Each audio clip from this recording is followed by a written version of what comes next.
Assalamualaikum warahmatullahi wabarakatuh. Berjumpa kembali dengan Pragivari Channel. Saat ini saya akan berbagi cerita tentang kisah misteri.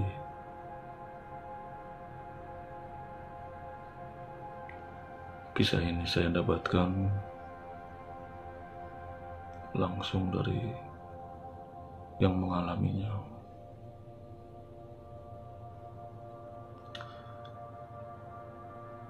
Jadi ceritanya begini, kisaran tahun sekitar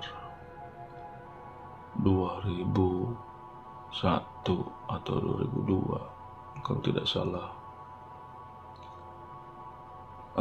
Sebutlah bapak ini namanya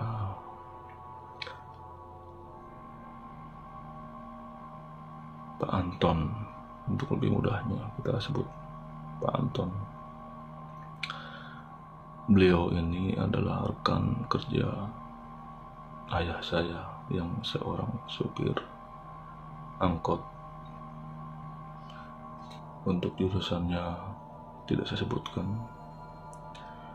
Nah, dalam skema kerjanya itu ada istilah yang disebut dengan batangan. Batangan ini supir yang mempunyai kewenangan untuk membawa angkot tersebut. Ada dua supir batangan di sini, ayah saya dan temannya ini yang bernama Pak Anton. Singkat cerita, skemanya seminggu siang dan seminggu itu malam atau ngalong. Jadi kalau yang siang hari itu dimulai dari jam 7 pagi sampai jam 7 malam, dan yang malam ini dari jam 7 malam sampai jam 7 pagi. Ya, skemanya begitu. Ya, yang malam ini istilahnya ngalong. Kemudian Bapak Anton ini mengalaminya ketika narik malam. Untuk lebih tepatnya malam apa, beliau sendiri lupa. Tapi intinya begini, kalau narik malam itu ada saatnya memang jam-jam tertentu dia istirahat. Kenapa? Karena memang sepi ya. Jadi untuk kisaran dari jam 11 sampai jam 12-an ini mungkin istirahat.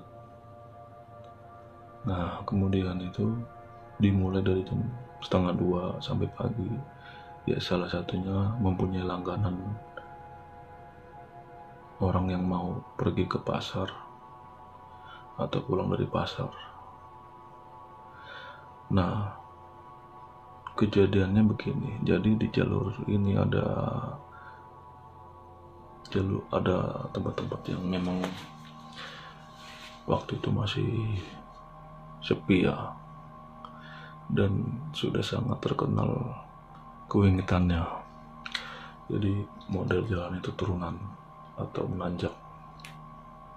Tidak saya sebutkan namanya karena ini termasuk privasi ya, demi kemaslahatan. Itu kan lokasinya ya di kisaran pinggiran antara Jakarta dan Depok. Jadi ceritanya kalau tidak salah itu sekitar pukul jam 1:30 malam. Nah, ini posisi arah mau pulang ke arah sebaliknya ya. Jadi istilahnya dari tempat A ke tempat B. Nah, dari tempat B ini ke pulang menuju tempat A, naiklah seorang wanita dari tempat yang bisa dibilang wingit itu. Di dalam angkot tersebut kebetulan memang dari pasar ada sekitar 2 orang. Nah, ditambah dengan wanita ini jadi 3 orang kan.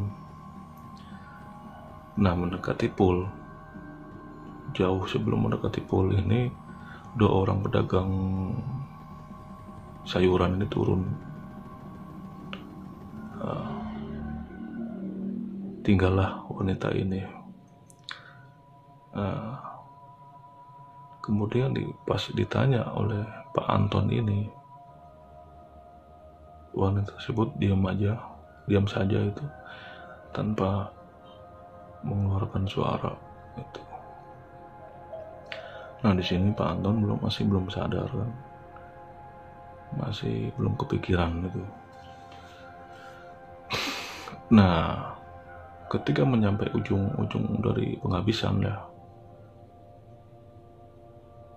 Pak Anton ini nengok ke belakang dan mengatakan bahwa, "Mbak, ini sudah habis, sudah sampai istilahnya sudah sampai pool lah," gitu.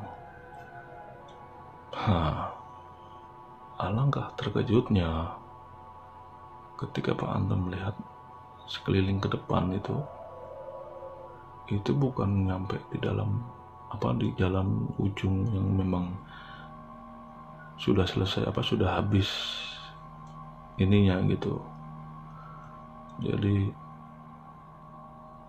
saat itu dia berpikiran bahwa ini sudah habis tempat tempat berhentinya lah itu. Tapi ketika dia sadar, itu bukan tempat yang dituju atau pemberhentian terakhir, tapi yang dia lihat itu sebuah gapura makam. Nah, makam ini sekarang udah nggak terlalu sepi ya. Saya kasih clue-nya, itu depannya K, huruf K.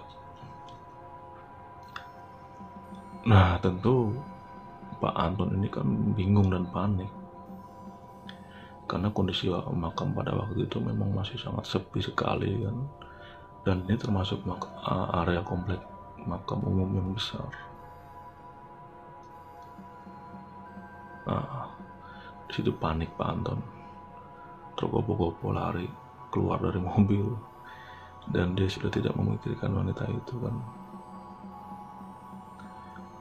Panik, akhirnya jalan berapa puluh atau mungkin ratus meter, nyampelah ke rumah warga di Gedor, dengan kondisi angkotnya masih ditinggal itu. Gedor, dia akhirnya yang punya rumah itu keluar. Kemudian Bapak Anton cerita dari awal sampai akhir.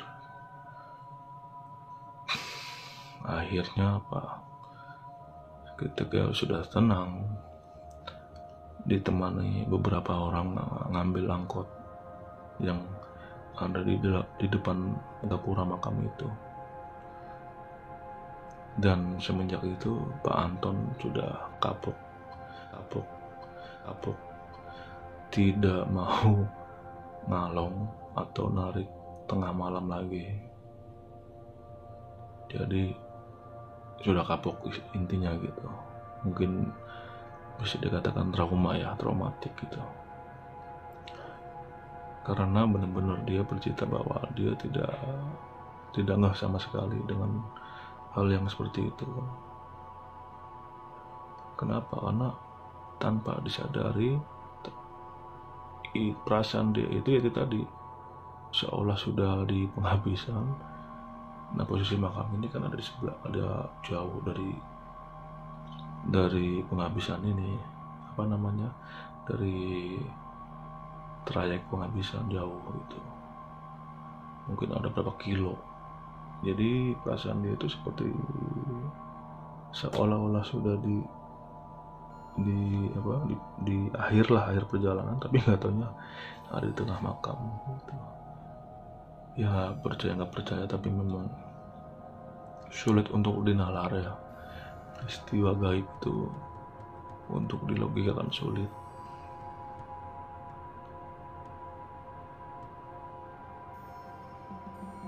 Jadi kurang lebih seperti itu ceritanya.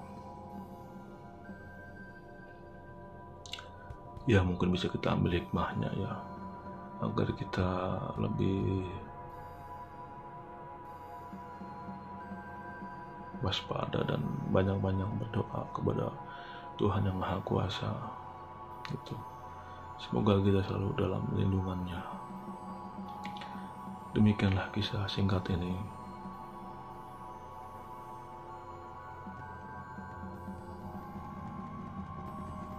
Wassalamualaikum warahmatullahi wabarakatuh.